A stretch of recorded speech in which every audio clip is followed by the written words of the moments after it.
Bueno, son las 7 menos poco, está todo ya montadito y estamos esperando la presencia del conferenciante para esperar.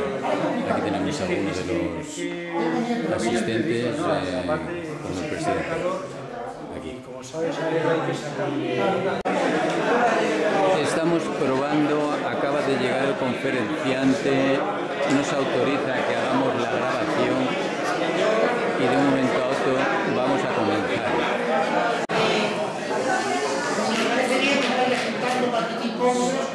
Y voy a empezar un poco a presentar. Bueno, antes de nada, decir que en la mesa estamos sentados María José Vera, que es la asociada de Amapasi, que nos convoca esta charla, esta conferencia, debate, y por otra parte, Jorge Fonseca Castro, que es el ponente y que luego hablaré un poquito más de él, simplemente porque ya que se caracterizó. Yo soy Celestino Sánchez, actualmente presidente de esta asociación que se ha creado, y ahora voy a hablar un poquito de ella, y para que lo conozcáis antes de empezar. Y bueno, pues el primero es, yo empezaba diciendo, estimados compañeros, vecinos, amigos, agradeceros vuestra presencia esta tarde aquí, siempre es de agradecer que realmente participemos. Y bueno, pues sabéis, esta conferencia de debate la convocamos a Amapasi, que es una sigla de la Asociación de Mayores para la Participación Ciudadana. Somos una asociación sin ánimo de lucro que pretende que las personas mayores participemos en la vida política, cultural y social de los municipios, sin suplantar a los partidos políticos y tal, sino intentando que nuestras actividades y planteamientos se lleven a cabo. Os animo, como presidente actual, porque nosotros tenemos como máxima que nos cambiemos continuamente, no que utilizamos los cargos y no tenemos nada de tipo que nos pueda conducir a nada, ¿no? Por tanto, actualmente soy el presidente y os animo a integraros en esta asociación, o en otras asociaciones que puedan buscar estos mismos planteamientos. Yo creo que buscamos es mejorar las condiciones de vida a través de actividades como esta de hoy, que nos ayuden a conseguir los fines que pretendemos.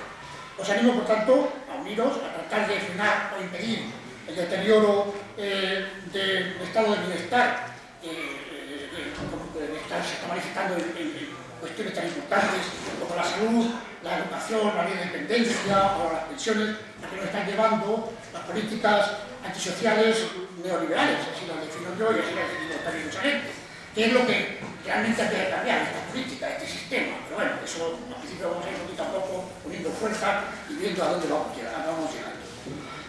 Podéis dirigiros también cuando queráis a preguntar, a informar o lo que sea, pues a la dirección del blog, que tenéis, está aprobado por todas partes, que se llama Facias Blogspot, y también al correo electrónico que es amapasi.as@gmail.com.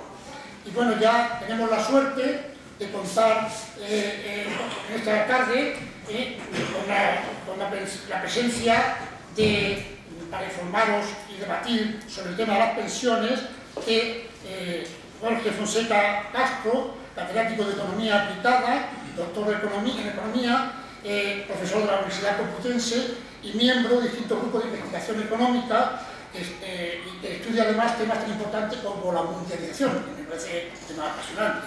Y ha publicado en diversas revistas especializadas y bueno, quiero también agradecer su presencia profundamente, porque lo ha hecho de forma como natural, con tan buenísima disposición a que antes se enamore, y por lo tanto, pues dejarle ya ante sus palabras y señalarles que al final podrán preguntar y debatir lo que les interese sobre este asunto. Y por último, me permitís una última apunte, y es que esto se va, si se quiere luego repetir o escuchar, va a ser el martes 22:30 en Radio Utopía, que es la frecuencia modulada en el 107.3, e incluso puede que aparezca también otro medio de comunicación que a través del blog daremos a conocer. Ya os dejo con el ponente Jorge Fonseca. Muchas gracias.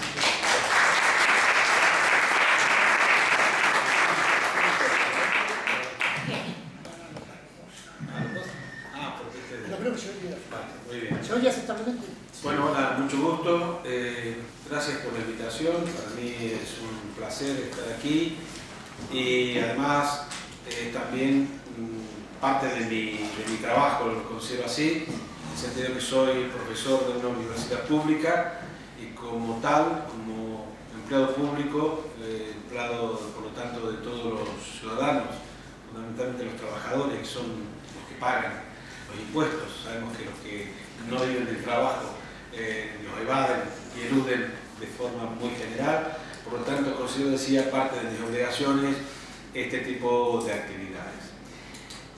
Por otra parte, también sí quiero señalar, bueno, esta actividad la desarrollo también participando en política desde la izquierda, en los movimientos sociales, participo en el 15M, en Economía Sol particularmente, y también pues, en otras asociaciones como ATAC y demás. Por lo tanto, quiero decir que me considero, insisto, obligado a este tipo de tareas.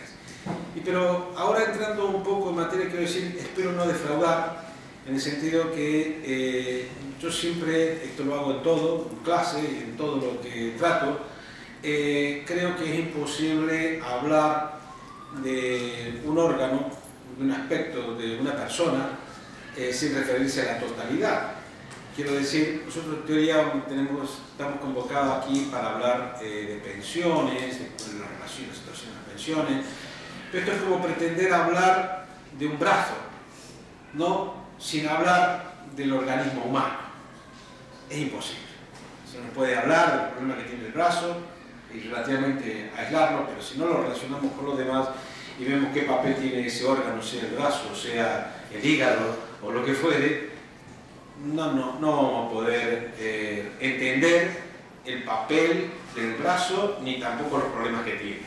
Para hablar de las pensiones y entender qué es lo que está pasando, qué es lo que puede pasar, tampoco tenemos los datos ya definitivos de lo que va a pasar en cada uno de los aspectos, porque estamos en un proceso precisamente referido a una reforma que es parte importante de la ofensiva neoliberal contra los trabajadores para reducir sus retribuciones, porque al fin y al cabo las pensiones, sabemos, no son nada más que la devolución fundamentalmente del esfuerzo, no en el sentido estricto, del esfuerzo que hemos hecho durante la vida laboral para ahorrar, para curar. No en el sentido estricto porque el sistema de reparto sabemos que en realidad las generaciones activas están sosteniendo a las pasivas a través de las contribuciones. Pero bueno, es lo que se dice también, un sistema de solidaridad intergeneracional en donde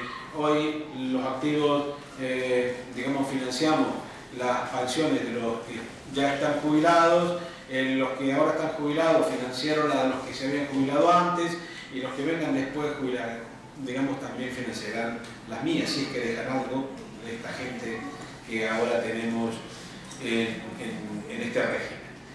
En ese sentido decía, tenemos que situar la cuestión de las pensiones en este contexto de intento, al fin y al cabo, de liquidar derechos, de liquidar, insisto, retribuciones de los trabajadores. Se dice que las pensiones, al fin y al cabo, son salarios indirectos o diferidos, porque al fin y al cabo, como decía, vamos contribuyendo durante nuestra vida para disponer a una determinada edad, después de haber contribuido un montón de años, a disponer de una renta que nos permita por lo menos condiciones de vida mínimamente dignas. Por lo tanto, repito, no es un regalo, sino simplemente se puede considerar algo que hemos ahorrado. Insisto, que formalmente sea a través de esa solidaridad intergeneracional. Por lo tanto, el ataque a las pensiones es igual que el ataque a los salarios. Cuando en estos momentos bajaron, bueno, en estos momentos ya empezaron en el 2011 con el gobierno anterior y lo profundizó el actual, bajando los salarios a los funcionarios públicos, no iban solamente destinados a afectar los salarios de los funcionarios públicos para ahorrar, entre comillas, el gasto público, para de esa manera permitir que sigan evadiendo impuestos los muy ricos, porque claro, si hay que pagar los salarios, los sueldos de los empleados públicos, pues hay que recaudar los impuestos. y sabemos que hay un 25% de evasión fiscal y por lo tanto, jolín, si hay empleo público y gasto social, pues al final habrá que terminar cobrando los impuestos a los que van. Bueno, decía todo esto, en ese momento empezaron por rebajar los salarios de los funcionarios públicos porque también saben, y es más, lo dice expresamente el pacto, el llamado pacto por el euro de la Unión Europea, de todos los gobiernos neoliberales que gobiernan en Europa, decía claramente que hay que conseguir bajar los salarios públicos de los funcionarios públicos porque esos influyen en los privados. Por lo tanto, hay que bajar primero los salarios de los funcionarios públicos para luego conseguir bajar el de los privados y a su vez también luego poder bajar las pensiones. Porque también al fin y al cabo las pensiones, insisto, son parte de un salario diferido. Y todo eso al fin y al cabo forma parte del salario global que recibimos en nuestra vida. Si a eso se añade que una parte de las cotizaciones a la seguridad social las hacen las empresas, el objetivo de todo esto también está destinado a liquidar o reducir los costes de las empresas para que, digamos, precisamente a través, si se reducen las pensiones, usando luego los pretextos que sabemos que usan, ¿no? Esto para favorecer que se contrate, etcétera, van liquidando, reduciendo hasta desaparecer las cotizaciones empresariales. De hecho, es tremendamente vergonzante que este régimen, y desgraciadamente a veces con la dirigencia del principal partido de oposición, no quiero criticar en su conjunto al Partido Socialista, porque tengo muchos amigos y compañeros conscientes y militantes en el Partido Socialista, pero hay que decir que hay que diferenciar lo que pueden ser los militantes de base de lo que es la cúpula dirigente que ahora va de la mano con el señor Rajoy, con este famoso pacto que han hecho por Europa, será por las transnacionales europeas o por los ricos de Europa, porque por los trabajadores no hay duda que no es. Y en este sentido decía, una de las cosas que dicen, bueno, ¿quién no está de acuerdo? Lo decían los dos, ¿quién no está de acuerdo con un pacto por el empleo de los jóvenes? El pacto por el empleo de los jóvenes que propone que las empresas no coticen a la seguridad social, no coticen a las pensiones por esos contratos, con lo cual es la vía para ir liquidando el sistema de reparto que estamos hablando, que se basa en las cotizaciones presentes para sostener las pensiones. Luego dicen, no, pero claro, es insostenible el sistema de pensiones. Y hoy sale, no me vas a perdonar, pero no puedo dejar de ser como soy, y entonces hay cosas que las digo de la manera que las siento. El sicario del gran capital, que es el señor Linde, gobernador del Banco de España, hoy decía en el Congreso que, bueno, habrá que pensar que el sistema de reparto tiene sus límites y habrá que ir pensando en sistemas de capitalización, fondos de pensión. Por supuesto que luego, para, digamos, lavar la imagen, dijo, bueno, podrían ser también públicas. No existe prácticamente en el mundo un sistema de capitalización que sea público, son todos privados. Son los fondos de pensión que se dedican a especular y que además han tenido que ser rescatados. ¿Quién creó? Bueno, los fondos de pensión son una construcción muy antigua, pero el que realmente las llevó a su nivel más alto, las convirtió en lo que hoy son, es el pionero del neoliberalismo que practica Rajoy, el terrorista Pinochet. Pinochet fue el primero que potenció, con el asesoramiento de Friedman, Premio Nobel de Economía de ultraderecha, neoliberal, desgraciadamente muerto porque hace rato que pedía que teníamos que juzgarlo, porque asesoró a Pinochet, asesoró a Videla, asesoró a Thatcher, por lo tanto considero que es responsable de crímenes contra la humanidad. Desgraciadamente murió, sin ser juzgado. Decía que allí implementaron, precisamente potenciaron el sistema de pensiones, de tal manera que forzaron prácticamente a todos los trabajadores a abandonar el sistema público de reparto y pasarse al sistema de pensiones. Pues bien, en el 2008, Bachelet tuvo que rescatar los fondos de pensión que estaban virtualmente en la ruina. En Argentina, que se hizo algo parecido entre la dictadura de Videla y el continuador de la política económica de Videla, el señor Menem, en los 90, que hizo prácticamente lo mismo, Resulta que hace unos pocos años el gobierno actual estatizó nuevamente los fondos de pensión privados, pero lo hizo no solo, probablemente también, por creer que tenía que ser así, sino porque estaban a un paso de arruinarse, como lo están hoy todos, porque no nos engañemos. Cuando hablamos de un fondo de pensión, ¿qué hace el fondo de pensión? Los fondos de pensión es digamos, como es una empresa, una sociedad financiera, que lo que hace es recoger las aportaciones, las cotizaciones de los cotizantes que optan por este sistema e invertirlo, supuestamente para ganar dinero. ¿Y cómo? ¿Y ganar cómo? ¿Dinero trabajando? No, especulando. ¿Y qué hacen? ¿Qué compran? Bueno, según los fondos. Algunos compran títulos de Estado, de deuda, otros compran acciones, otros especulan en los paraísos fiscales, otros especulan con los llamados derivados, que son, digamos, instrumentos financieros que son los que han llevado a la situación que tenemos ahora y que por lo tanto se puede planear como las preferentes. Las preferentes en el fondo, ¿qué son? El engaño que se le hizo a tantos trabajadores, porque perjudicados a los trabajadores, no grandes inversores.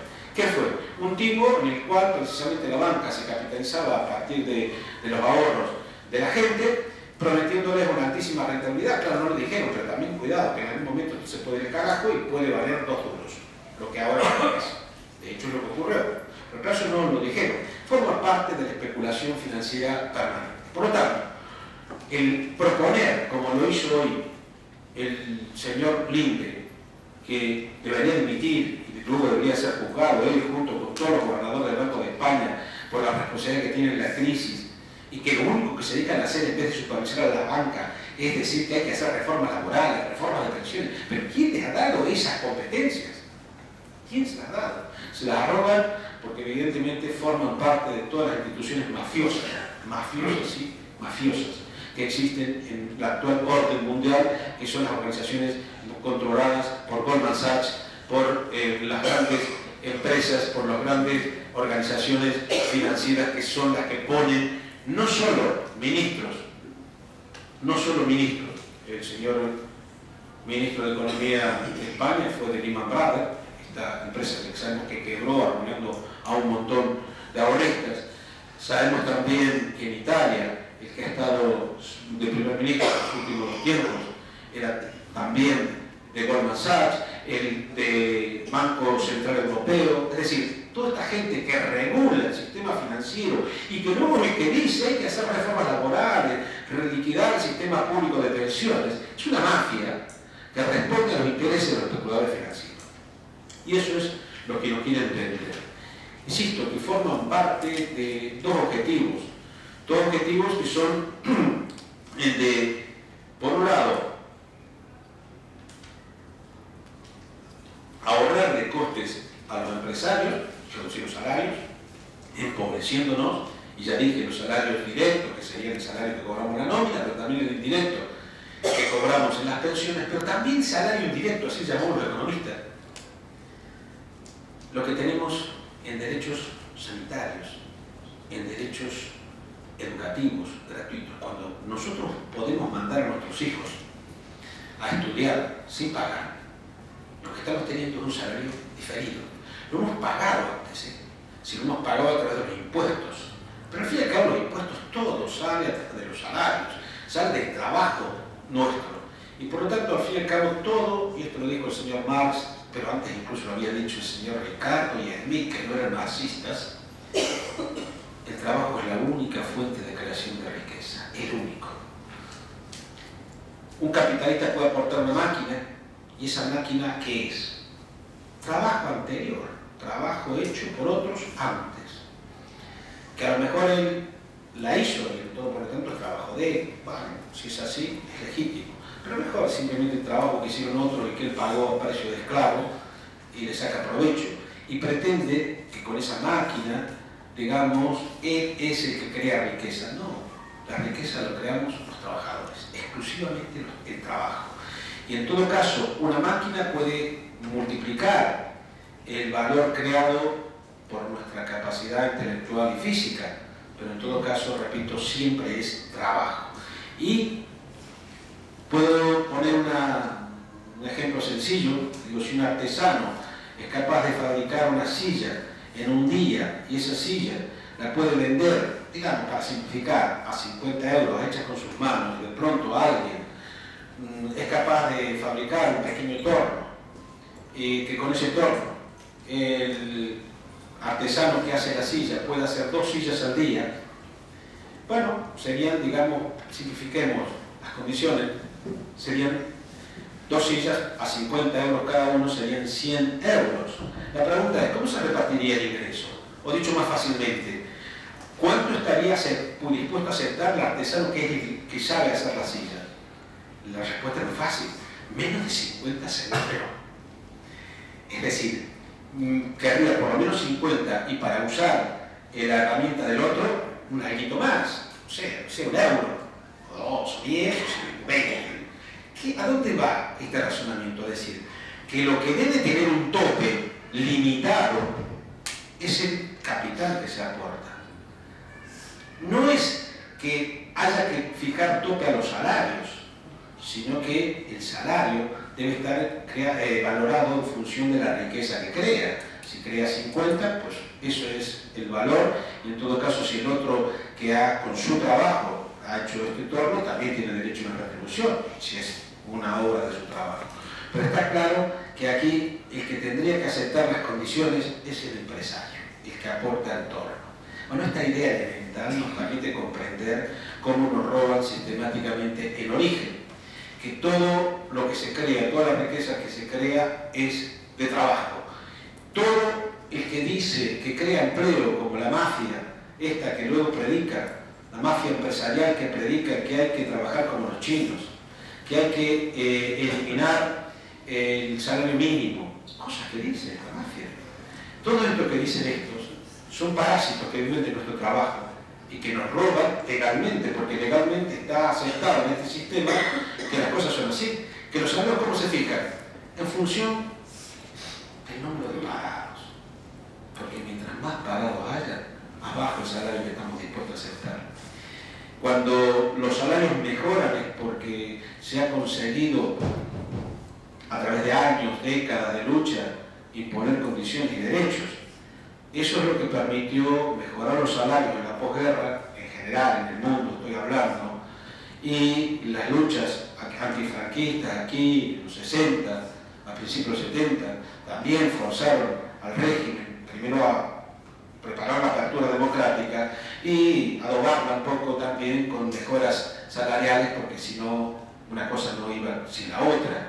Y en ese sentido es una combinación de derechos conseguidos, pero también de concesiones otorgadas por razones políticas que ahora quieren desmontar. Y en esto con esto lo que quiero señalar es que de alguna manera todo eso, todo ese montaje de la transición, en donde ciertas concesiones que incluyen también las pensiones, el sistema de pensiones, es lo que ahora quieren desmontar, porque ante la crisis piensan que ya la única vía para conseguir que ese núcleo reducido, pequeño, de mafiosos, especuladores, pueda seguir siendo tan rico como es hoy y más, porque los datos dicen que mientras nosotros nos empobrecemos, ellos cada día son más ricos, una minoría, una ínfima minoría. Decía, para conseguir eso necesitan desmontar todo eso, desmontar el sistema público de educación, que al fin y al cabo, como dije, es salario directo. Porque claro, cuando Rajoy les dice, prometo que vamos a bajar los impuestos, dice la verdad, que va a bajar los impuestos a ellos, los más ricos. Y el otro día se le escapó al ex Lehman Brothers, al señor de Guinto, se le escapó en televisión, cuando le dijeron, ¿es verdad que bajaron los impuestos? En una entrevista, lo estaba viendo en directo yo en ese momento. Sí, vamos a anular todo el incremento que se hizo del IRPF. Claro, es decir, si nosotros recordamos lo que aumentó el gobierno del IRPF, en realidad era hasta justo, entre comillas. Digo, porque en realidad lo que más afectaba eran las rentas más altas. Pero eso es lo que van a eliminar. Mientras seguramente van a mantener o aumentar el IVA que pagamos todos. Además nos aumentarán seguramente las cotizaciones laborales a la seguridad social. Y les quitarán las cotizaciones a los empresarios. Es decir, un robo, un saqueo sistemático y permanente. Y todo eso es lo que están ahora fraguando en relación a las pensiones.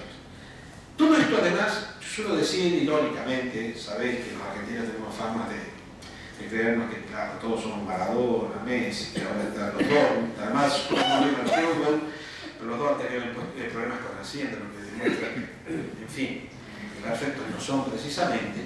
Pero en todo caso lo que quería decir yo es de que los argentinos a veces creemos tener una sabiduría mayor que la media, pero yo en este caso no me aferro a la sabiduría, sino a la experiencia. Y digo esto, yo lo puedo anticipar, pero no por ser argentino, sino porque ya lo viví con Videla. Salvando a los desaparecidos, la política económica de este régimen es calcada a la de Videla. De hecho, en relación al tema de las pensiones, lo que ahora están preparando, lo que le han dado a estudiar a los expertos, es una reforma en la línea de Pinochet y Videla, que hicieron esto que se llamaba, yo recuerdo, al poco tiempo de asumir Videla, se puso de moda la palabra en Argentina, de inusual se puso de moda, la desindexación. ¿Qué es la desindexación? Desindexación, así, que a mí esto de la Z, ¿sabes? ¿Qué es? Dejar de ajustar las pensiones, o incluso los salarios, en función de la inflación, del índice de inflación. Por eso es desindexar, quitarle el ajuste por el índice de inflación. ¿Esto para qué? Para que en términos reales bajen. Porque nosotros sabemos que si la inflación es del 3%, hemos perdido un 3% como mínimo, porque también la inflación es un índice que no representa la inflación de cada uno de nosotros. Hay gente que en el mercado dice que va a decir creer que no ha habido inflación si a mí el pollo me aumentó, supongamos, el 10%. Y resulta que lo único que come esa persona, porque la renta no le permite más, es pollo. Entonces, a ella, el efecto que tiene el aumento del pollo es muy importante y superior al 3%. Pero claro, como bajó el caviar, que ella no come, pero está también en el IPC, pues el promedio da que el aumento ha sido mucho más bajo. Bueno, en este aspecto decía la desindexación cumple un papel fundamental en rodarnos, que eso es una de las cosas que están preparando, y de hecho ya lo han dicho claramente, no es que están preparando, además es que lo dicen, es como la mafia, ¿no? Se ponen todos de acuerdo, dicen, bueno, hoy yo, mañana tú, y mañana elección, sí, hoy sale Rajoy, mañana sale el del Banco Central Europeo, mañana el pasado el del Banco de España, luego el de la Comisión Europea, toda esta mafia que vive en nuestra costa, y que además, insisto, yo no tengo importancia de haber elegido ninguno, por eso hablo de mafia en ese sentido, si no lo he elegido, porque me tienen que estar imponiendo condiciones, en ese sentido hablo de mafia, y aparte de que yo creo que pongan las condiciones más completas para el término. Y en ese sentido decía, cuando hablan de esto, lo que están diciendo es eso, hay que conseguir que en pocos años las pensiones bajen radicalmente. De hecho, pues, sabemos que de momento solo son estudios, bueno, son estudios. Encargaron los supuestos expertos elegidos a dedo, algunos de ellos vinculados a sindicatos, como sabéis, uno vinculado a Comisiones Obreras y otro vinculado a UGT. Al de UGT lo conozco, es un colega de la Universidad Autónoma, Santos Rueca, que es el único que votó en contra, y el de Comisiones, como sabéis, la apoyó, vergonzosamente la apoyó. Yo todavía estoy esperando que Comisiones tome medidas, no me basta el comentario de Tocho al respecto, que me parece vergonzante. Yo reivindico los sindicatos, el papel central de los sindicatos, pero reivindico la crítica, porque sindicatos que van a negociar condiciones de empeoramiento de nuestras condiciones no nos sirven. Digo, el sindicato se seguirá sirviendo, pero las elecciones sabemos. Y que hagan huelga después de que ya se consumó los hechos tampoco sirve. Por lo tanto, aquí hay que entender que la crítica no es solo al gobierno, sino a los que hemos elegido o elegimos los trabajadores para que defiendan los intereses. Y espero que no llegue el momento de que me pase como en Argentina. En Argentina solemos gritar simultáneamente, se va a acabar la dictadura militar, se va a acabar la burocracia sindical. Decíamos las dos una detrás de otra. Espero que no llegue el momento que tengamos que decir eso sistemáticamente aquí. Todavía guardo respeto a Tocho y Méndez, pero les exijo que realmente se den cuenta que la cuestión no es, mientras nos están bombardeando, pedirle cita a Rajoy para comer. Y se lo digo personalmente también. De hecho, entre otras cosas, recuerdo que a Tocho le dije hace, no viene cuento, esto es una digresión, antes de la huelga general, que cuando los sindicatos se iban a ocupar de crear bancos de alimentos para ayudar a los trabajadores en peores condiciones. Me dijo que lo estaban estudiando. Día 12 de noviembre del 2012. Estamos a mediados de junio del 2013. ¿Dónde están? Lleva mucho tiempo el estudio. Digo esto por citar algunas de las cosas que creo que entre todos tenemos que mejorar. Volviendo al tema central que son las pensiones, pero es que no puedo tampoco yo ser cómplice. O sea, si yo no critico lo que creo mal, soy cómplice. Y cada uno de vosotros es cómplice de no criticar lo que creemos que no hacen lo que deben hacer. Si hay algo que me puede llevar a la tumba es mi ética, y en ese sentido milito desde que tengo 16 años, y me puedo haber equivocado, hablar con Javier, compañero que me traía, y pues eso es mi gran inversión vital. Y en ese sentido creo que con los tiempos que vivimos, donde pedimos precisamente ética frente a la corrupción, es lo primero que tenemos que exigir. Y eso también pasa por decirle a los compañeros que no hacen lo que deben, que deben cambiar de estrategia. Porque claro, en el orden que mencionaba de los 70, donde se creó este denominado Estado del Bienestar, también los sindicatos empezaron a cumplir un papel distinto, que era precisamente eso, comer con la COE y el gobierno y fijar qué mejora tocaba este año, ¿no? Y cuánto además iban a ser los subsidios a los sindicatos. Bien, está bien, no digo que no, buenos momentos, no está mal. No estoy totalmente satisfecho. Pertenezco a una tradición, como dije, comencé a militar a 16 años, a los 18 era delegado sindical de un gremio automotriz. Perdonadme la autorreferencia, pero es para ilustrarlo con una anécdota referida al sindicato. En un contexto donde la burocracia sindical peronista controlaba todos los sindicatos, de pronto la izquierda gana el control de una regional, bueno, primero del sindicato de la automotriz al que pertenecía, y luego de la regional, yo soy de Córdoba. ¿Y qué decir la dirigencia sindical que gana el control? Primera medida, liberado cero. Aquí trabajamos hasta el secretario general.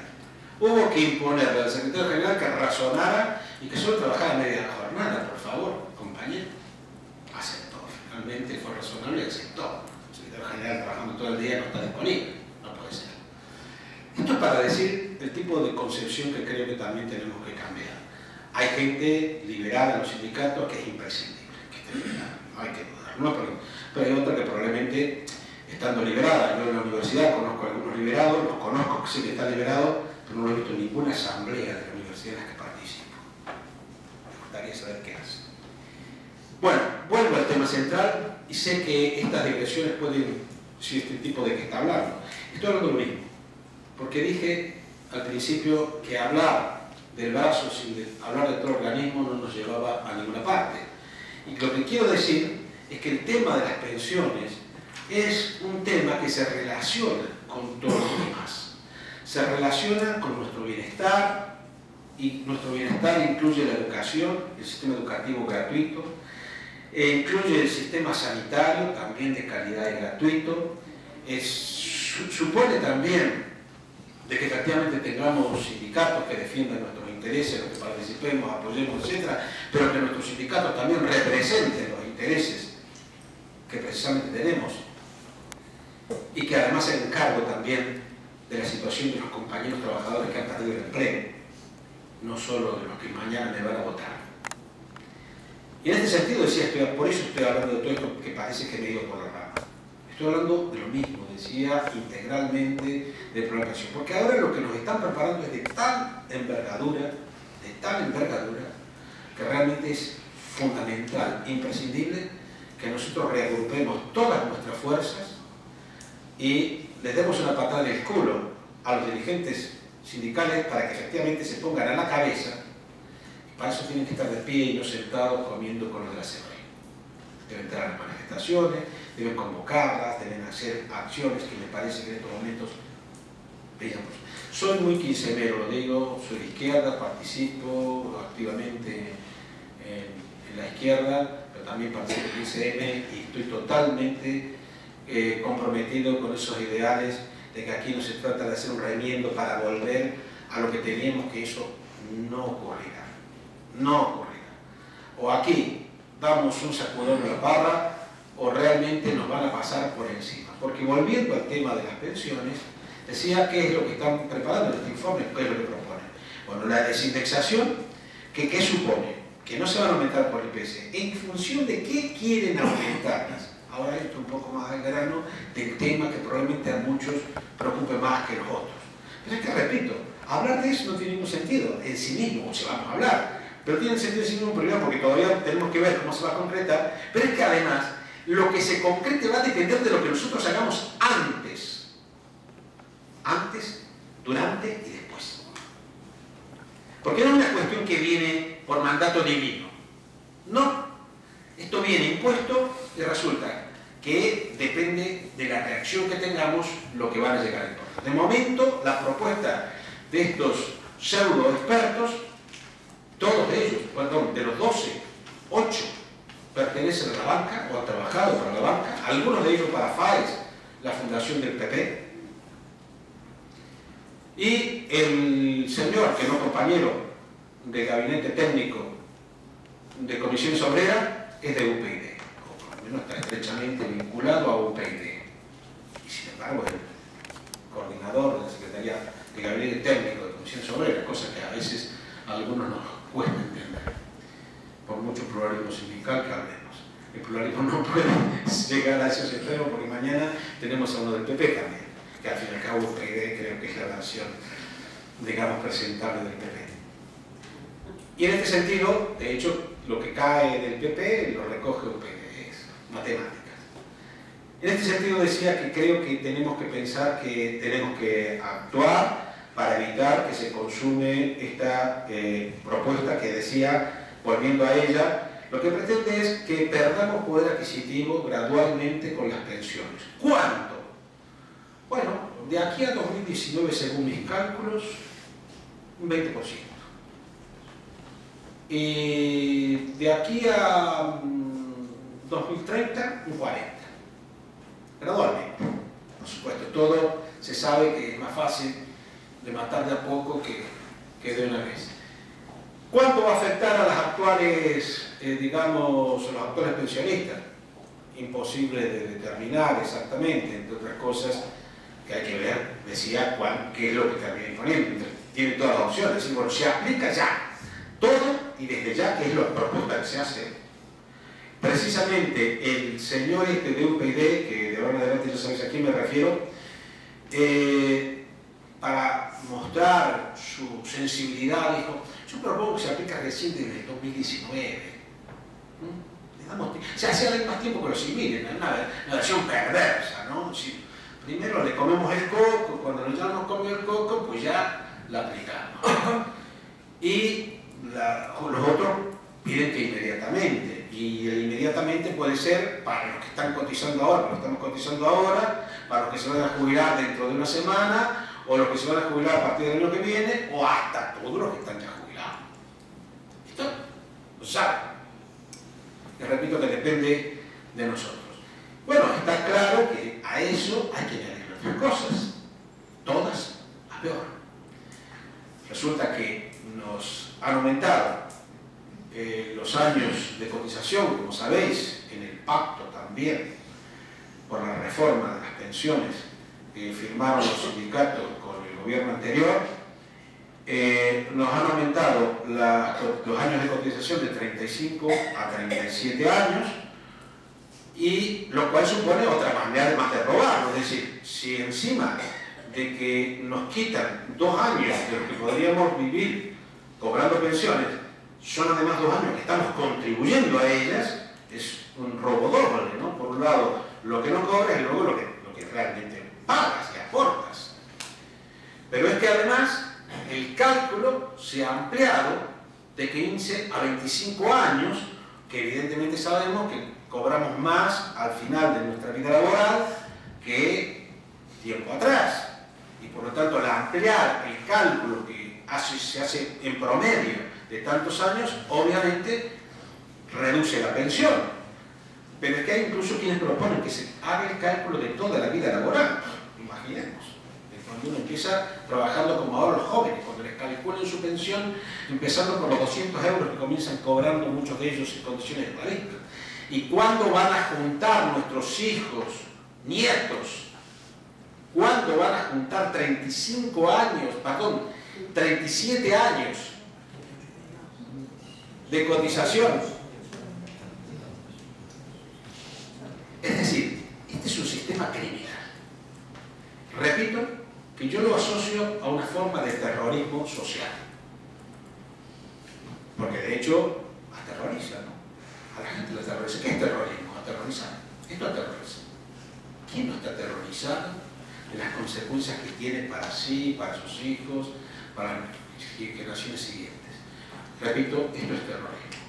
Además, un terrorismo que se combina con una política también terrorista a nivel laboral, practicada por las grandes corporaciones, con la complicidad, repito, y me hago cargo de palabras, con la complicidad de todos los gobiernos de Europa, que son cómplices de la violación sistemática de derechos humanos. ¿Por qué? Porque digo, si es delito matar también a través de un sicario. Por lo tanto, las empresas europeas, como Inditex, un montón de más, españolas y europeas, que contratan mano esclava, semi-esclava, en Bangladesh, que no la contratan a lo mejor directamente, se toman el trabajo de buscar un sicario ahí, es decir, un señor que va, pone la cara y contrata a esta gente en condiciones de papel, que ellos saben muy bien cuáles son, y mueren aplastados, como han muerto ahí en un edificio, trabajando por 48 euros mensuales a jornada de 15 horas diarias. Pero es que además, decía, esta violación de los derechos humanos, porque la Unión Europea pone algunas condiciones, por ejemplo, hay un bloqueo contra un pequeño país, que no voy a hacer la reivindicación, ahora no que se me ocurra hacer la reivindicación por un pequeño país que hizo una revolución, se llama Cuba, y que no voy a defender en su integridad, yo también critico a muchas cosas de Cuba, pero ojalá muchos de aquí tuvieron por lo menos la sanidad y la educación que tienen los cubanos, que vayan a disponer ahí sin restricciones. Decía, hay un bloqueo, y no sé por razones políticas, resulta, pero no se bloquea los productos que vienen de Bangladesh o de China en condiciones semiesclavas. ¿Por qué? Insisto, violación, responsabilidad en violación de los derechos humanos. Aquí la crisis se resolvería fácilmente si de pronto se dijera, aquí no entra ningún producto, ninguno, que no cumpla los mínimos derechos humanos, laborales y sociales. Y es muy fácil saberlo, porque este código de barras, que por ejemplo un producto alimenticio, por ejemplo carne u otro, en algún lugar dice, alguna de sus datos que aparece en ese código de barras, que nosotros no sabemos leer, pero una máquina así, dice de qué establecimiento viene. Y se puede saber si ese establecimiento cumple con las condiciones sanitarias, etcétera, etcétera. Pues bien, si eso mismo ocurriera con cada producto y se supiera de qué establecimiento viene, y si ese establecimiento cumple con estándares de la Organización Internacional del Trabajo, por ejemplo, también podemos decir, no, esos que no cumplen no entran aquí. No entraría ninguno de los chinos. Y alguien pensaría, uy, qué problema, porque resulta que todo se produce allí. No, no es un problema, sería una bendición. Y eso que soy ateo. Sería una bendición porque eso significaría que nos quedaría más remedio, mirad, qué mal, que fabricarlo nosotros en condiciones competitivas. Porque está claro que no somos competitivos sencillamente porque, claro, no somos capaces, por vagos que somos, no somos capaces de trabajar por 48 horas mensuales durante 15 horas diarias. Somos realmente vagos, como dicen estos criminales mafiosos. Por lo tanto, se trata, decía, muy fácil de resolver esto. Y de hecho, los mismos que dicen hay que imitar a los chinos son los que fabrican en China y quieren que tengamos condiciones chinas. Los chinos también tienen el grave problema de las pensiones, no digamos los de Bangladesh. No saben qué significa esa palabra. Por lo tanto, repito que la cuestión es global. Por eso dije que iba a hablar de la totalidad del organismo, no de las pensiones. Porque no se puede entender lo de las pensiones en el resto del contexto. Y eso que hoy, traicionándome, no he hablado, no he hecho un análisis histórico a largo plazo que siempre me gusta hacer, pero dije, bueno, por favor, me lo estaría a mí mismo ya. Porque lo hago siempre porque creo que se entiende mejor cuando uno ve que esto viene pasando por algo, que empezó, mencioné a Pinochet en Chile, cuando comienza la crisis de los 70, el capitalismo a nivel global empieza a hacer esto que está haciendo aquí, lo empieza a hacer primero por la periferia latinoamericana, y entonces a UPA, Pinochet, a Videla y compañía para que hagan trabajo sucio ahí, luego lo continúa la Thatcher, Reagan, luego van adoptando los distintos gobiernos, algunos de izquierda en Europa. De hecho, la SICAP la creó Felipe González. Las SICAP son el instrumento por el cual las grandes mafias de grandes fortunas tributan el 1% de impuestos. El argumento es que para que no se fueran a otro sitio. Bueno, entonces legalicemos también la esclavitud y el tráfico de personas para que no lo lleven a otro lado. Eso crea empleo, prostitución. Está bien, sigamos por ahí. En ese sentido decía que todo esto es un problema global, es un problema del sistema en el que vivimos. Y el sistema en el que vivimos está atravesando, el sistema es el capitalismo, pero además este capitalismo está atravesando su parte más horrenda, comparable en otras condiciones a la época en que el capitalismo se convirtió en fascismo. Porque el fascismo es capitalismo, no es un sistema ajeno al capitalismo, es una versión del capitalismo, como el neoliberalismo no es ahora. Y en ese sentido decía, esto que está ocurriendo empezó, decía, en los 70, fue desplegándose a lo largo de los años en distintos momentos con especulación de distintos tipos, porque ahora hemos tenido la burbuja hipotecaria, pero antes hubo la burbuja en los 70 y 80, la burbuja de la deuda latinoamericana, que era la especulación del momento, que era a costa de los latinoamericanos. En América Latina se habla de la década perdida por los 80, en realidad fueron dos, los 70 y los 80, en donde el Producto Bruto, es decir, la economía bajó. Normalmente la economía va creciendo, aunque sea poco, ¿no? Por ahí se puede estancar, pero no, bajó. Una década, o sea, en los 90 era menos la riqueza que se creaba que en los 80. Esto fue consecuencia de estas políticas que se están aplicando ahora. Y a eso vamos, a latinoamericanizar Europa, fundamentalmente la Europa del Sur. De hecho, en América Latina, en donde pasó el terrorismo de Estado neoliberal, que subrayos, hablar de terrorismo de Estado y neoliberalismo es hablar de lo mismo, con distintas versiones. El terrorismo de Estado que practica ahora el neoliberalismo en Europa, de momento no tiene desaparecidos, eso sí, unos cuantos muertos en las represiones, y ahí vemos cómo además luego se indulta a torturadores probados, condenados. Bueno, así se empezó en América Latina. Y en ese sentido decía, nuestra respuesta tiene que ser integral. Y en esto quería decir que cuando estamos hablando de lo que ocurre ahora, decía, no es nada más que el pinchazo de una de las burbujas, la hipotecaria. Pero antes de la burbuja hipotecaria decía que en los 70-80 tuvo la burbuja de la deuda. En los 90 hubo otra burbuja que se le llamó la burbuja de las .com, que era la especulación con las acciones de las empresas de las denominadas nuevas tecnologías, de Internet y todo esto. Por eso lo de .com, porque todas esas empresas se llaman .com, ¿no? Y se pinchó en el 97. ¿Esa burbuja cómo se montó? A través de la guerra. ¿Qué montó la burbuja a los 90, las .com? Bueno, cuando se invadió a Irak, la primera guerra del Golfo, claro, las guerras utilizan nuevas tecnologías. En el 94 en Afganistán se usó el GPS, cuando lleva a toda la gente en el coche, por primera vez se usó, ¿para qué? Para matar a un tío localizándolo a través del teléfono. Bueno, a partir de entonces, este es el gran negocio, de pronto a especular con eso, hasta que se reventó en el 97 y se expandió por todo el mundo, y en el 2001-2002 reventó del todo en Argentina. La crisis de Argentina no es nada más que el final del ciclo de la crisis que empezó en el 97 en Asia Oriental, en Tailandia. recorrió Rusia, Brasil, Argentina. Ahí explosión. Como Argentina era un peón menor, se lo podía dejar. Brasil no, también tuvo el error. Y en este sentido, lo que está ocurriendo ahora es el pinchazo de la siguiente burbuja, que es la hipotecaria. Ahora hay otra, que también ya estaba cuando la hipotecaria. Ahora la burbuja es de las materias primas. Precio de los alimentos, con lo que se especula, con lo que se genera hambre, porque especulando con el precio de los productos agrícolas se encarece y se le hace cada día más difícil comer a los pobres de todo el mundo.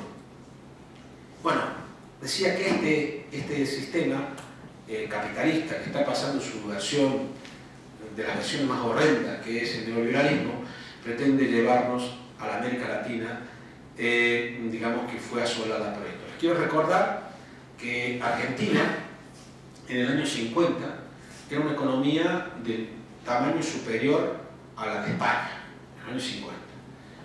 En los 70 seguía siendo superior a España y era muy superior a la de Brasil.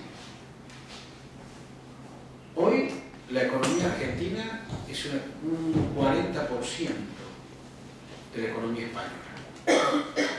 En Argentina, que yo me crié, la educación, la sanidad eran absolutamente gratuitas y de muy buena calidad. Algunos salimos mal, pero de la educación, pero en general otros salieron buenos.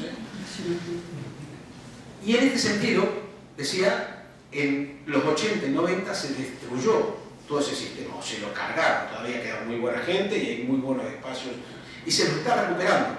Pero aún así hoy, ¿qué ocurre? Que las cosas ya no han vuelto como antes. En la universidad, donde antes había profesores dignamente pagados, etc., ahora que hay, son contratados en Argentina. Hoy, son contratados, así como, sí, hay como eso que hacen las empresas, contratación a través de unas cosas delirantes. Los salarios nunca han vuelto al nivel de antes. Los pobres que se empobrecieron, hoy a lo mejor han dejado de ser tan pobres, pero siguen siendo pobres. Antes no eran pobres.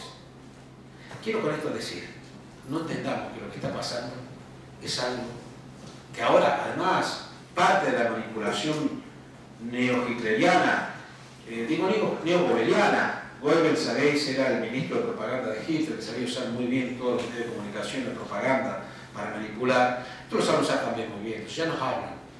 Lo hacía también el sicario, bueno, no, que he dicho, el gobernador, esta palabra me confunde, del Banco de España, que dentro de poco ya va a empezar a crecer la economía. Es que es de risa. Es como si a cualquiera de nosotros, o a nosotros, que es lo que han hecho, nos tiran a un foso de 2000 metros, y luego ahí de pronto dice, oh, mira, ya han trepado medio metro. Claro, ahí estamos en el foso de 2000, trepando con las uñas, medio metro ya llevan, medio metro. Esto es lo que nos empiezan a vender, de que la economía se va a recuperar. Cuando crezca la economía, el 0, no sé cuánto por ciento, pero el empleo crezca el 0, algo, que también en algún momento va a crecer, porque en algún momento tiene que crecer. Seguiremos teniendo, por supuesto, millones de desocupados, y el drama principal es que esos que van a estar ahora ocupados, los nuevos ocupados, los van a estar a 200 o 400 euros de salarios, sin derechos, sin sanidad, sin educación, sin pensiones. Por eso digo que esto es terrorismo. Porque evidentemente cuando comience a recuperarse el empleo, va a ser un empleo, ya lo es, lo dicen los datos. Los últimos datos de mejora del empleo de los últimos meses fue primero estacional, porque siempre en el verano mejora, y el resto fue de contratos absolutamente ya no de basura, digamos de vertedero. Entonces estamos hablando de que, al fin y al cabo, solemos decir, se echa a los padres que ganan, que son mileuristas, para contratar a los hijos por 400 euros, convertido en 400 euristas. Por eso además quieren eliminar el salario mínimo, que es de 600 euros. De ahí que decía que el tema de las pensiones se inscribe en todo este panorama. Entonces cuando nos proponen, pensemos, primero, desindexar. ¿Y cómo las van a ajustar? ¿Cómo dicen? Y ahí viene la otra que no he dicho todavía. No solo que no vamos a ajustar las pensiones por el IPC, sino que las vamos a ajustar, esa es la propuesta, por un coeficiente de sostenibilidad. No quiero ser grosero. No quiero ser grosero, ¿cómo le llamaría yo ese coeficiente?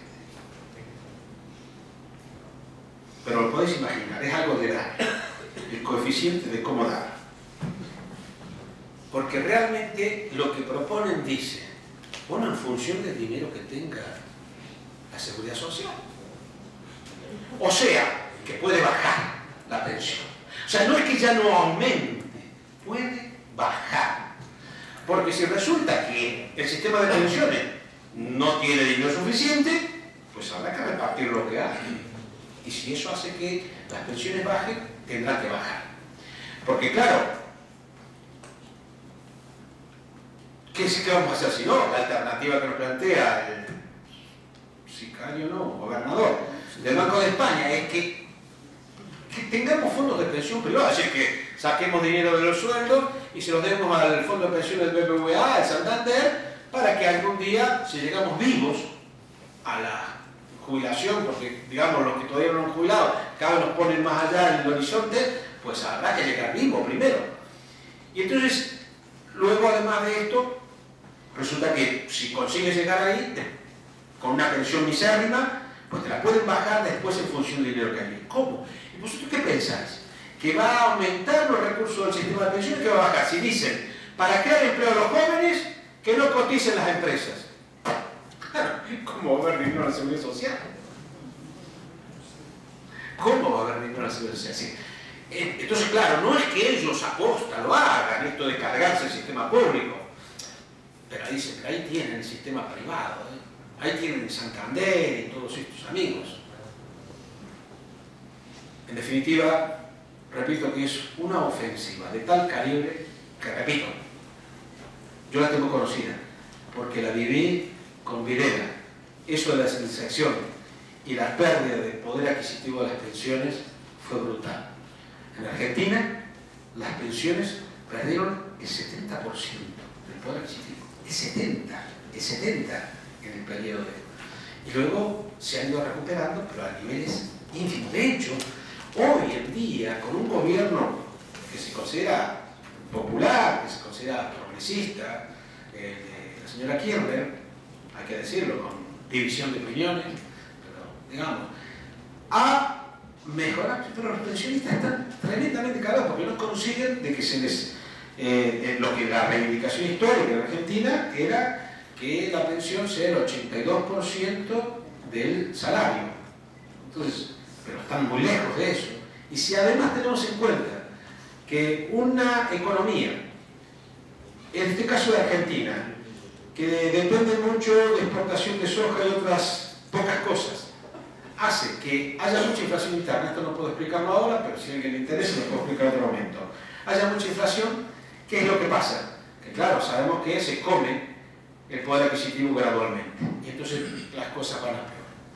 Bueno, de hecho, digamos, una de las cosas que nosotros tenemos en las espaldas, al margen del problema concreto de las pensiones que estamos comentando, es la deuda de ellos que nos han hecho nuestra. Es decir, quiero recordar que en el 2007, antes de comenzar la crisis, la deuda pública no era ningún problema. A pesar incluso de todos los negocios fraudulentos, porque dígame si realmente no es un negocio fraudulento lo del AVE. Digo yo, que hay que darle AVE a cada presidente de comunidad para conseguir trapicheos políticos. Tenemos más AVE que Alemania. Somos los segundos del mundo después de China. Increíble. Claro, con la diferencia de las dimensiones territoriales. Más AVE que Francia. Esto es delirante. Pero ese no es el problema de la deuda, porque aunque eso ya sea un negocio mafioso, y aquí toda la política de infraestructura la han decidido los mafiosos financieros, y en todo caso por sus amigos de las empresas constructoras de ferrocarriles, aún así, en el 2007 la deuda pública representaba el 36% del Producto Bruto, cuando sabéis que la Unión Europea había puesto como tope a respetar un máximo del 60%.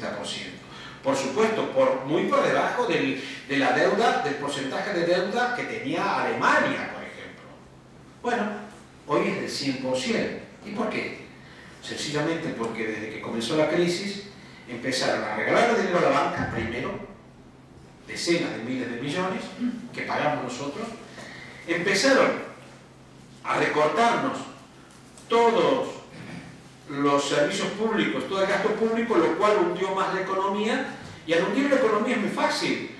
Si se despiden profesores que dicen que ahorramos, no ahorramos, nos jodemos.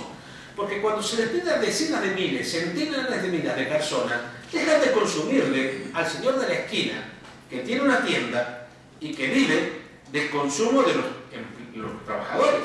Se hunde ese señor y se hunde la empresa que le provee y se quedan sin trabajo los que trabajan en esa empresa y todos dejan de contribuir a Hacienda y cae la recaudación fiscal. Entonces se convierte en una pescadilla que se muerde la cola. Resulta que se hunde la recaudación fiscal, o sea, y ellos dicen, como hay crisis hay que recortar. Pero es que el recorte provoca más recortes, porque el recorte, como acabo de explicar, hunde la recaudación fiscal más. Y si se hunde más la recaudación fiscal, bueno, mira, vamos a recortar más para ver si llegamos. Y cae el círculo vicioso. ¿Es esto que no saben? No, perdonadme, no seamos ingenuos. Esto es el camino para conseguir que haya 6.200.000 parados y si es posible que lleguemos a 7, para que ahí sí estemos dispuestos a trabajar como los chinos o los de Bangladesh, por condiciones esclavistas. Y estemos dispuestos a que nos rebajen las pensiones. Porque también nos pueden decir, oye, no chistéis que si no es que las quitamos. Obviamente que a eso no les vamos a dejar llegar, pero parece que a otras cosas les estamos dejando llegar. Por eso decía que cuando estamos hablando de las pensiones, lo dije al principio, en realidad tenemos que pensar que hablamos de todo. Hablamos de las pensiones, hablamos de todo lo público, hablamos del modelo social, y en ese sentido, sin sectarismo alguno, por supuesto no creo que ningún partido de izquierda tenga la verdad absoluta, pero sí, no es cuestión de llamarse de izquierda, de que serlo, hay que practicarlo. O sea, llamarse de izquierda y hacer políticas de derechas, no. Con todo el respeto a los votantes del Partido Socialista, nunca le perdonaría al señor Zapatero que haya ido de la mano de Rajoy a reformar la Constitución, el artículo 135, para poner que el pago de la deuda va por delante de cualquier otro gasto social, sea pensiones, sea sanidad, sea educación. Eso es un crimen imperdonable. Yo por eso sencillamente, de verdad, antes no tenía en mala consideración Zapatero por algunos logros en los aspectos sociales y civiles, pero eso yo creo que hace que directamente el balance sea vergonzoso. Y de hecho, esto nos va a seguir operando, porque lo que quería terminar diciendo es que resulta que tenemos el lastre de esa deuda, que es de ellos, pero no la han trasladado a nosotros. Y ahora, con el pretexto de la deuda, nos quieren esclavizar indefinidamente. Con el pretexto de que hay que pagar esa deuda que no es nuestra, es de ellos. Es de ellos, nos quieren quitar la seguridad social, nos quieren quitar las pensiones, nos quieren quitar la sanidad, la educación pública, nos quieren quitar los salarios, nos quieren quitar la vida prácticamente. ¿Y qué nos ofrecen? Eurovegas.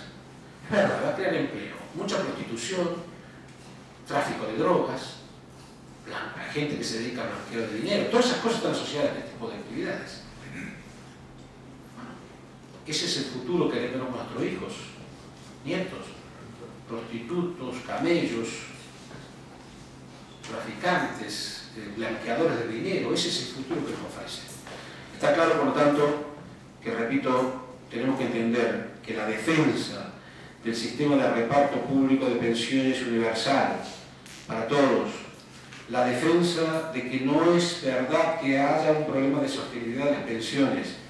Muy fácil, ¿cómo se resuelve el problema de sostenibilidad de pensiones? Con un modelo social y económico que emplea a todos. Porque en este momento el problema que tiene la seguridad social es que con 6.200.000 parados que no pueden contribuir, ¿cómo va a sostenerse la seguridad social? ¿Y qué ha provocado los 6.200.000 parados? La política del gobierno de recorte permanente. ¿Para qué? Para pagar la deuda. Veamos todo el círculo. Por eso dije, es un organismo el que tenemos que estudiar, el cuerpo humano en su totalidad, no el brazo. Todo esto es un sistema de terror, un sistema terrorista, económico, terrorista. Pero cuidado, que a veces da miedo, porque por ahí uno lee en este contexto, han comprado 38.000 chalecos antibala. ¿A qué escenario se plantean? Es que no descartan que en algún momento... Mira lo que está pasando en Brasil, que tiene que ver por una cosa, por una que aumentaron el transporte por 20 céntimos. En Brasil, 20 céntimos el coste de un chicle. Ahí está tu lugar. Bueno, ¿qué quiero decir? Que quizá piensan que en algún momento la gente harta va a reaccionar y a lo mejor necesitan esos chalecos. ¿Y nosotros qué? En ese sentido, digo, creo que tenemos que entender que esta cuestión de las pensiones es algo en lo que tenemos que tener claro, primero, que tenemos que defender todas, no asumir ninguna. La burocracia que entienda que no se trata de ir bajándose los pantalones a ver si resulta que entonces así son menos malvados. No. Tenemos que poner en evidencia que todo esto es un sistema de saqueo integral que empieza precisamente por los salarios, que sigue por la sanidad, la educación, las pensiones, que todo esto lo que busca es empobrecernos, chinizarnos, para que ellos sigan siendo muy ricos.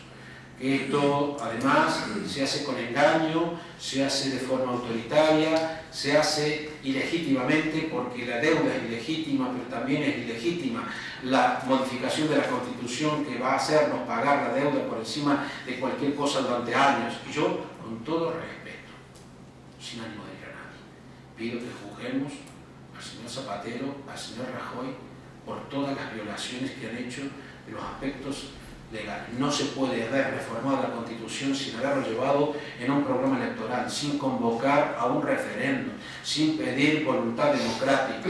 Y no se puede hacer toda la política de devastación social que se está aplicando actualmente con el pretexto de que le ha votado una mayoría que no es mayoría, es el 30% del censo electoral, y máximo con un programa que no es este, sino muy distinto. Por lo tanto, esto es algo que le llaman democracia, pero no lo es.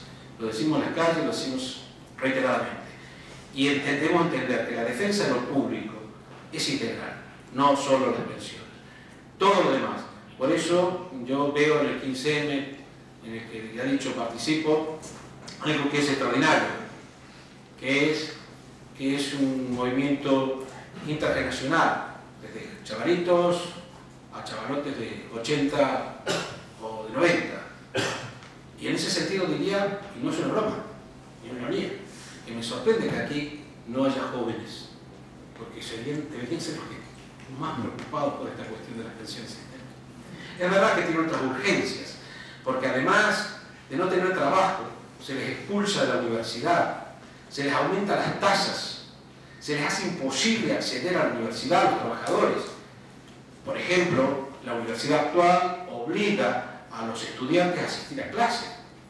Bueno, no puedo decir que bien, hombre, qué bien, si tú puedes disponer del tiempo, pero si tú tienes que trabajar para comer y no te dan la posibilidad, porque además te ponen un horario nocturno, y bueno, por la mañana, en la Facultad de Económicas, por ejemplo, el grado de Economía, en un solo turno, el que puede va a esa hora, el que no puede, se fastidia ahora, porque con los recortes se reduce todo.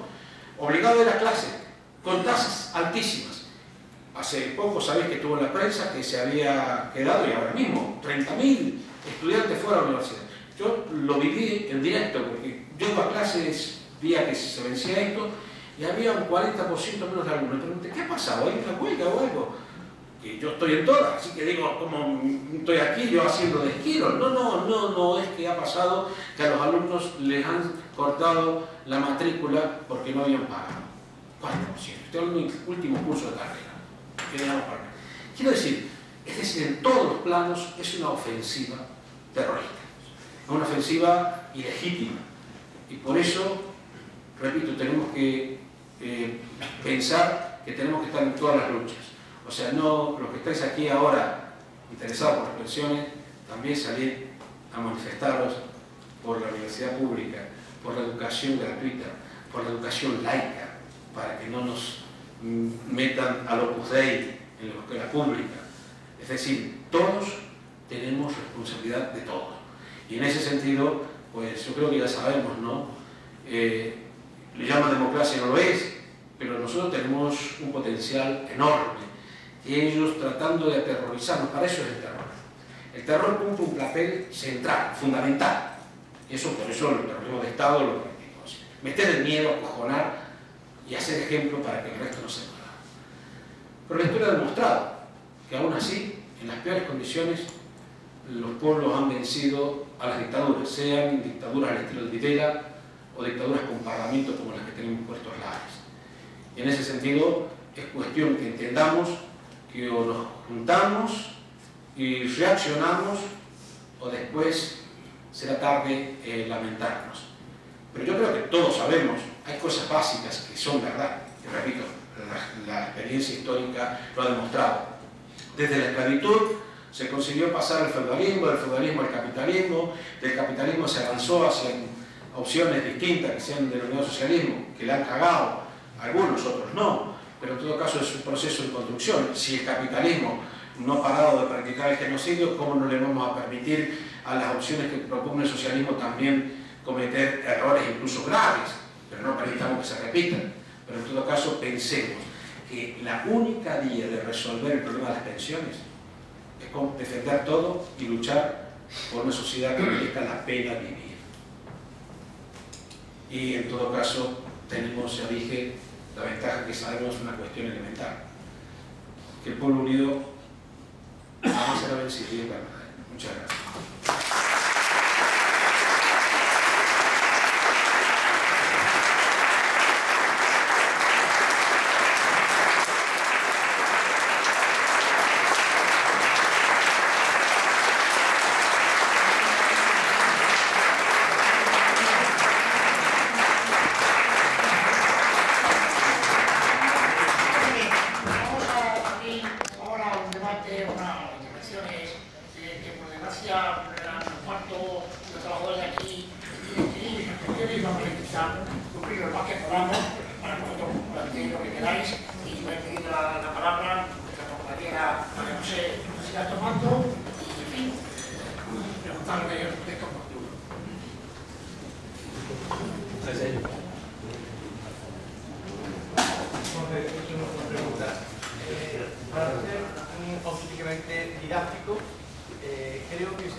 ¿Cuál es el papel del Estado?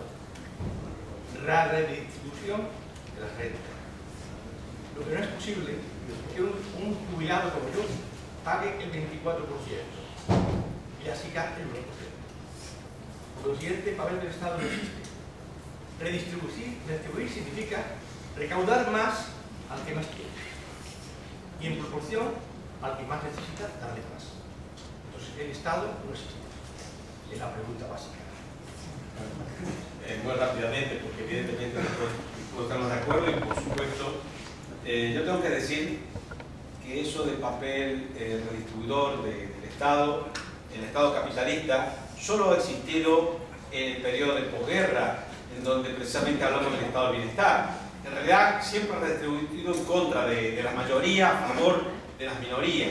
En este periodo se consiguió, como decía antes, a partir de las luchas, etcétera, que es lo que creó el Estado del Bienestar. Mientras que fue a funcionar el gran capital, estupendo, pero cuando no, fueron reforzando precisamente esta situación desigual en donde cada vez más, digamos, las rentas laborales, las rentas de los trabajadores son las que sostienen el Estado y el Estado está al servicio cada vez más del gran capital. Y en ese sentido, por supuesto, que mientras no consigamos de que exista una sociedad donde efectivamente se aplica a rajatabla, a cada cual según su necesidad, que decía el señor Marx, y de cada cual según su capacidad. Quiero decir, los que pueden más, pero ya no estoy hablando de los que pueden más porque son ricos, porque en una sociedad de ese tipo no pueden existir los muy ricos, porque solo se puede ser muy rico a base de haberse enriquecido de explotación de los demás. Eso en una sociedad justa es imposible. Es incompatible con los derechos humanos que existan las grandes fortunas. Pero sí, mientras tanto, tenemos un Estado capitalista que pretende ser mínimamente democrático, efectivamente tiene que ocurrir de que no pueda ocurrir lo que tú señalas.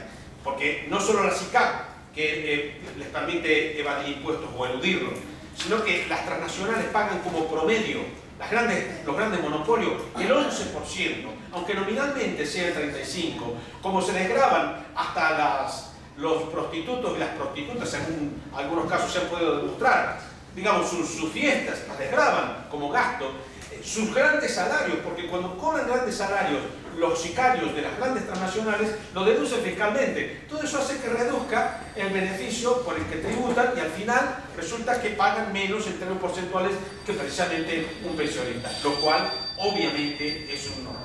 Por eso, como mínimo, en lo inmediato, aunque nos lleve más tiempo construir una sociedad plenamente justa, tenemos que pensar en hitos más inmediatos.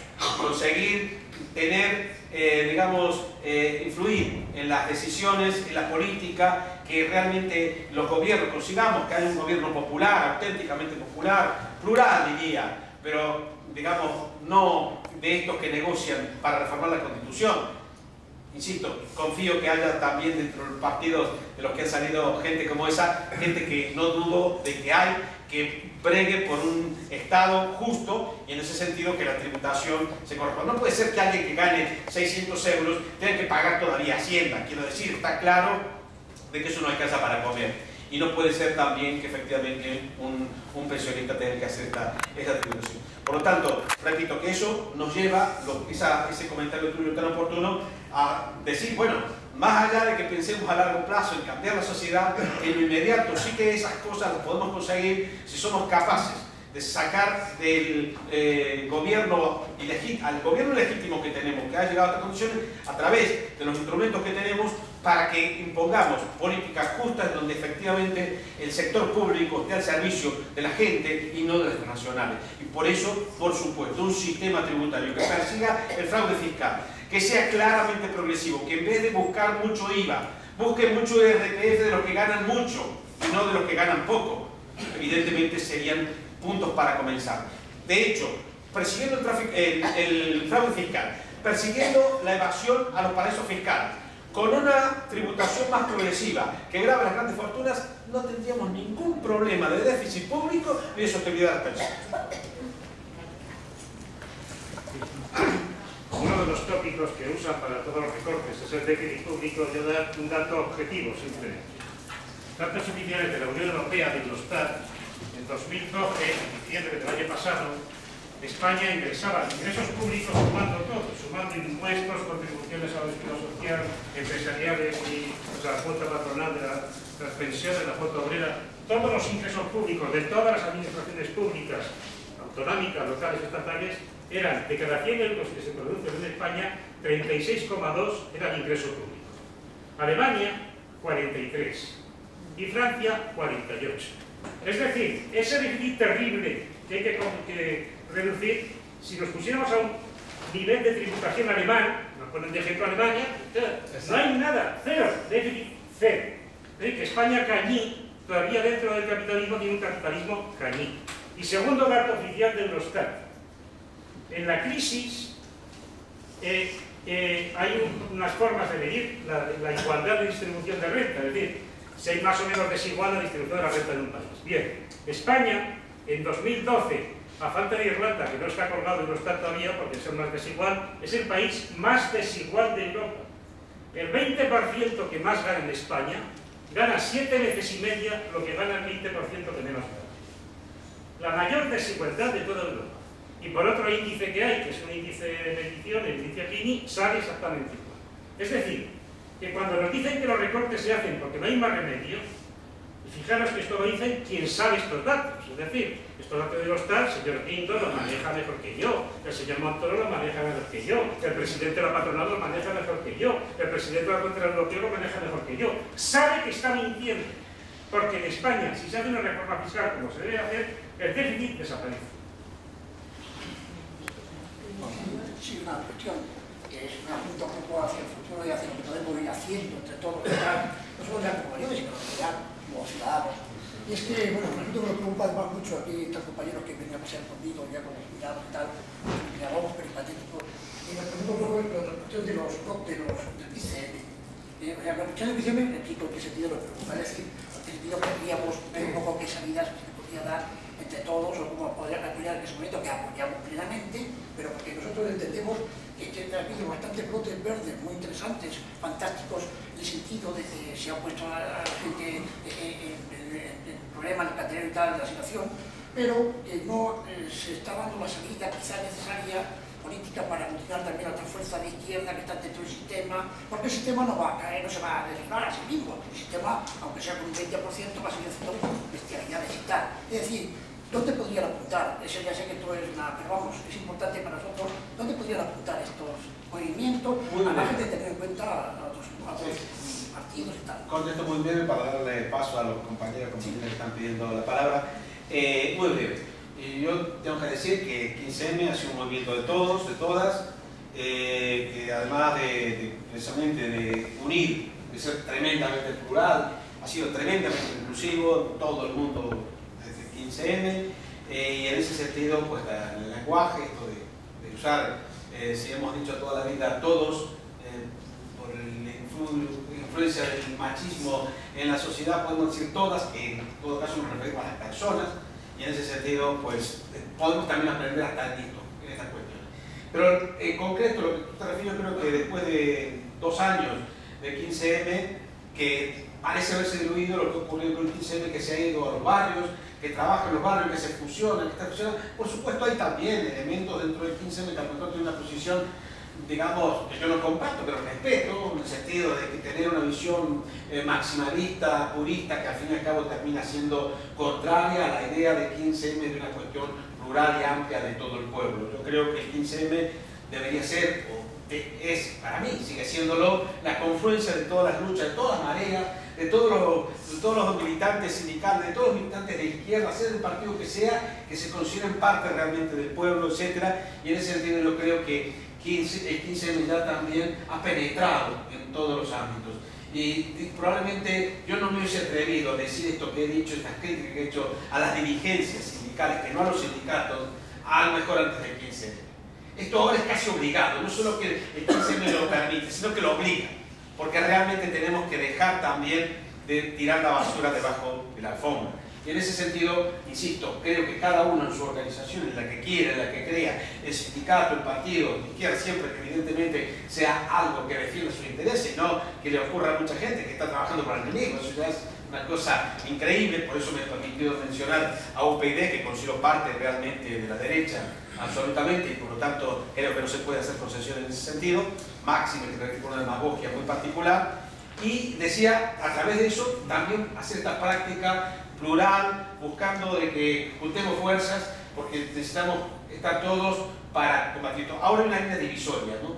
Y la línea divisoria es la ética primero, segundo, la ética, tercero, la ética, y cuarto, un modelo social que en última instancia ya sabemos cuál es, esencialmente que defienda a los trabajadores que, como dije, son los que realmente los únicos que creamos riqueza. Por lo tanto, deberíamos ser el centro de todo. Y no al revés, que parece que tenemos que mendigarle a estos señores de que nos den de comer, cuando en realidad los que damos de comer somos nosotros a ellos. De ahí que mi respuesta es eso: participación, lucha y actitud inclusiva y unitaria, pero siempre crítica. Siempre crítica. Porque eso, repito, de callarse para que vayamos juntos y terminemos de la mano con Rajoy. Así había un compañero. Ya no se dice, que el 99% de la población mundial estamos trabajando para ese otro 1%. Sin duda.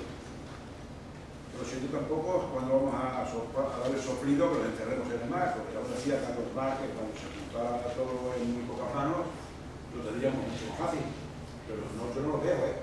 Bueno, el problema, compañero, el problema es de que es verdad que matemáticamente somos el 99% simplificando y el 1%, pero el problema es que dentro del 99% hay por lo menos un 10% que chupa un poco del bote del 1, de lo nuestro, que roba el 1 pero que le reparte a ellos. Y luego, a lo mejor hay un 30% más que tiene comido el coco, por decirlo así, que trabaja para enemigos sin quizá darse cuenta de ello. Sino cómo se explica que el Partido Popular haya ganado las elecciones o lo que le gane la derecha, cuando en realidad sabemos que no hay un 40% de capitalistas. Pero ¿qué pasa? Que ellos sí que saben explotar todo esto y saben meternos en la cabeza la idea de vivir de rentas, de inversiones especulativas y todo esto. Y hay alguna gente que en el estado del bienestar que hemos hablado ha logrado tener unos ahorros y piensa que ahora lo mejor es que la especulación siga adelante para que esos ahorritos se le multipliquen, sin pensar que luego también pueden arruinarse. Porque cuidado, una ínfima minoría, una ínfima minoría, pero hay entre la gente que apostó por las preferentes, sabía lo que iba y especulaba. Eso es porque le habían metido en la cabeza esto del tacherismo del capitalismo popular. Mira, no te preocupes de defender tus derechos, hazte capitalista. Y entonces resulta que mucha gente compró acciones de Telefónica y aplaudía a los héroes de Telefónica porque lamentaban la rentabilidad de las acciones. A ese delirio hemos llegado también. Y eso también tenemos que denunciarlo. Un trabajador no puede pensar ni en el fondo de pensiones ni en tener acciones, porque es cómplice de los capitalistas y por lo tanto es cómplice del enemigo. Y de ahí que, repito, ese 99 y 1% que es matemático, desgraciadamente tenemos que conseguir que sea real, si no el 99, el 90, de gente que realmente tenga conciencia social, conciencia de que es trabajador y de que no puede trabajar para el enemigo. Yo os voy a dar una pregunta. Hay una cosa que dijiste durante la charla, que precisamente hemos hablado una de los anteriores, que es la cosa esta de que había que pedir el bloqueo económico de los países que no respetan las libertades sindicales, como Bangladesh o como China, ¿no? Y que eso justamente crearía aquí empleo, que haría nuestras sociedades más sostenibles, desde luego. El caso es que eso lo has dicho tú mismo en la charla, y lo he usado algunas veces, pero eso jamás ha sido un objetivo importante de ningún partido de izquierdas y de ningún sindicato de ninguna otra. ¿Por qué? ¿Es una respuesta de por qué? Sí, porque de hecho, repito esto que decía a nivel general del 99% de desgraciadamente, tengo que decirlo con todas las letras, las direcciones de los partidos socialdemócratas que se dicen de izquierda han sido neoliberales. Empezando el 15M tampoco. No, perdón, el 15M. Criticamos eso de economía sol y esto lo denunciamos como una cuestión fundamental. De hecho, bueno, yo personalmente estas cuestiones las he defendido mucho, en absoluto. Y yo creo que, por ejemplo, en otro partido de izquierda, no quiero dedicarme a hacer aquí publicidad electoral, pero por ejemplo en Izquierda Unida, creo que esto está bastante asumido como una cuestión que está ahí, forma parte del debate, no está en el quizás, no, pero forma parte del debate y en el gesto de la izquierda, digamos, también transformadora que decimos.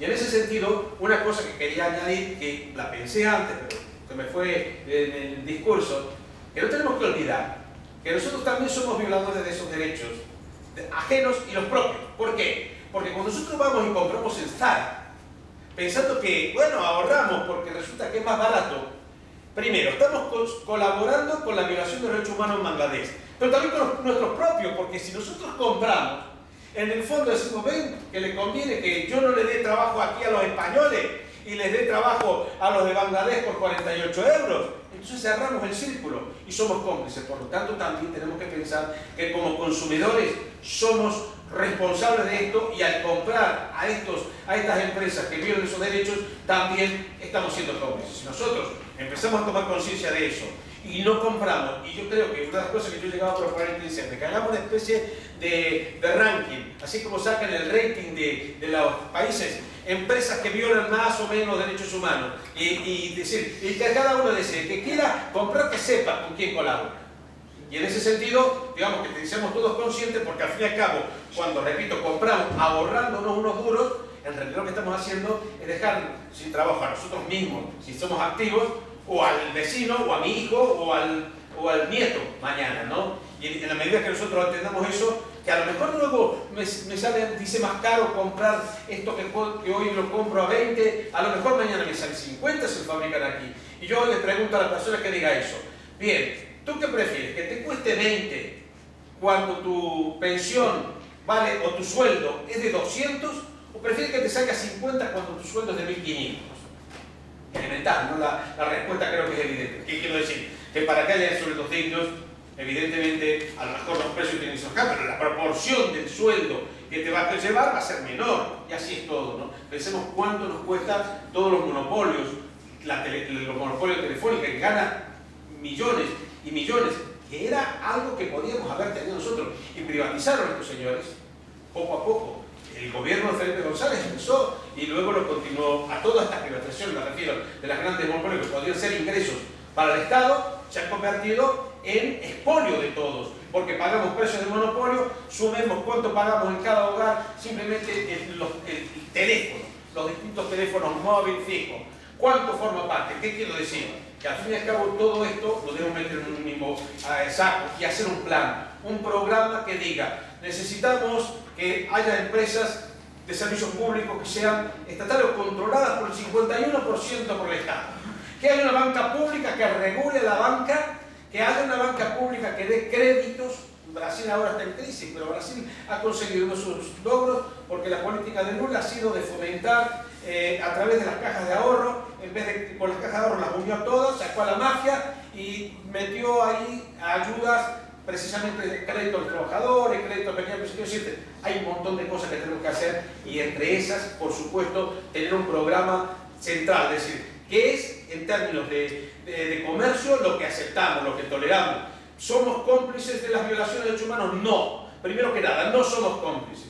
Yo personalmente aviso de que si mañana, digamos, tuviésemos un gobierno popular y no ponemos eso en el centro, pues realmente tenemos toda la razón. Y en ese sentido, yo creo que la gente, al fin y al cabo, va a ir ganando confianza en que se puede cuando vayamos poniendo sobre la mesa propuestas concretas que, insisto, son absolutamente verificables, constatables.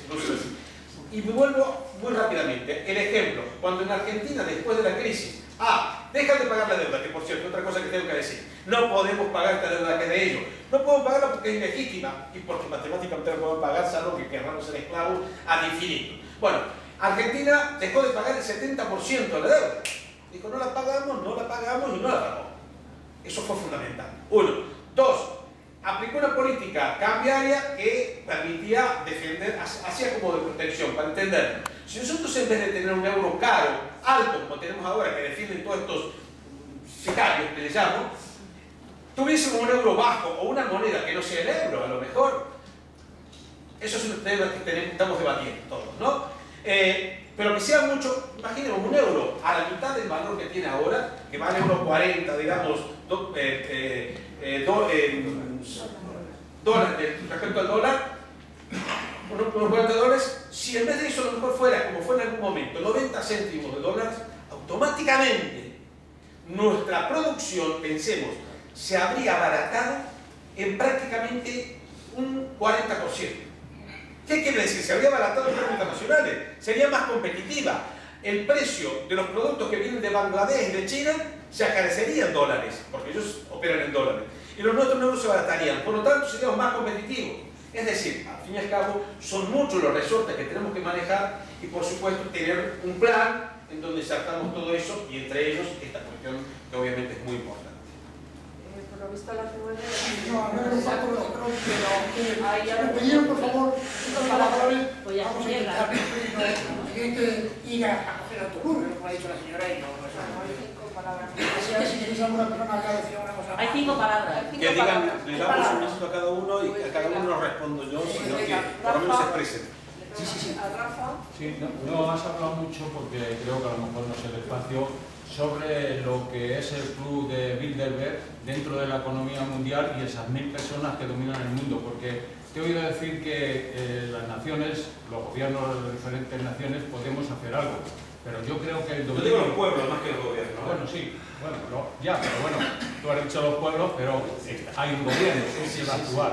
Yo digo, el dominio que tienen esas 1000, 2000 personas en el mundo entero, que son los que hacen la guerra en un sitio, en otro hacen que suban o tengan una política determinada, no es un obstáculo que la revolución que hay que hacer haya que ser como mundial, porque cada gobierno por sí solo no puede hacerlo, porque le mandan a hacer las políticas como están haciendo aquí en España, bueno, y en Europa en general. Compañeros, yo propongo que las 5 personas hagan un breve comentario, en todo caso comenten si queréis Yo comentar que lo mismo que todos entendemos, por ejemplo, con la sanidad privada, que si se está introduciendo ahí el beneficio, aquello no puede ser tan bueno como una pública, que desmitifiquemos también, por ejemplo, el tema de las pensiones privadas.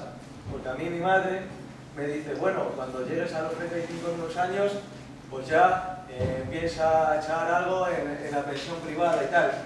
Si de ahí también se van a sacar beneficios. Y a lo mejor se va a arruinar, porque a lo mejor lo que pone luego... Si es que a veces nos alegramos de unas cosas, como que nos den una hipoteca a 40 años, cuando tengamos que decir, no, qué bien que me han dado la hipoteca para una casa, no, a 40 años no las quiero, es que la hipoteca las quiero a 20 años, y si no, pues tiene que cambiar otra cosa. Y es eso.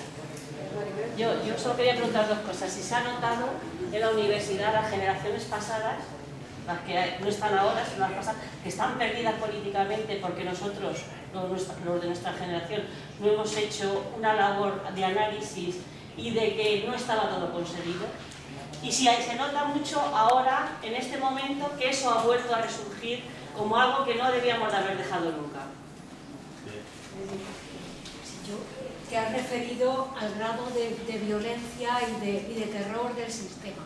¿Es posible salir de la crisis sin un grado de violencia a nivel europeo, donde pueda haber confrontaciones como no hemos conocido hasta ahora, donde pueda haber guerra? No sé si quedaba una. Sí, no, yo ante todo quería agradecerte esa radiografía, yo diría más bien un escáner que has hecho del cuerpo completo, me parece magistral, y no obstante yo quería centrarme ahora en el brazo, porque me parece que hay en el ambiente dos falacias, en ese brazo hay dos huesos, por decirlo así, dos falacias sobre cómo se van a distribuir las pensiones. Uno es el hecho de que depende de la vida, o sea, depende de la esperanza de vida y depende de la caja. Son dos falacias evidentes.